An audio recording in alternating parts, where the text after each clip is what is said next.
উত্তাল পেরুর রাজধানী লিমা। পেনশন সংস্কার দাবি ও সরকারি অফিসের দুর্নীতির প্রতিবাদে দেশটির রাস্তায় বিক্ষোভে অংশ নেয় শত শত জেনজি। বিক্ষোভে অংশ নেওয়া তরুণরা জানান, বর্তমানে পেরুতে সবাই নিরাপত্তাহীনতায় ভুগছে, বিশেষ করে তরুণরা। চারপাশে চাঁদাবাজি, হত্যা সহ বেড়েছে নানা অপরাধ। পুলিশ নিরাপত্তা দেওয়ার বদলে নাগরিকদের ভয় দেখানো ও দমনে ব্যস্ত। এতে ক্ষুব্ধ পেরুর নাগরিকরা।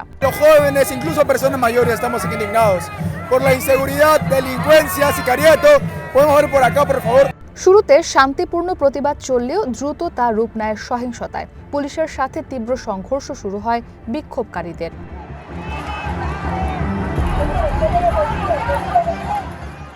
জেনজিদের ছত্রভঙ্গ করতে টিয়ার শেল ব্যবহার করে পুলিশ। ব্যারিকেড, ধোঁয়া আর লাঠিচার্জে উত্তপ্ত হয়ে ওঠে পুরো এলাকা। সংঘর্ষে আহত হন 3 পুলিশ সদস্য।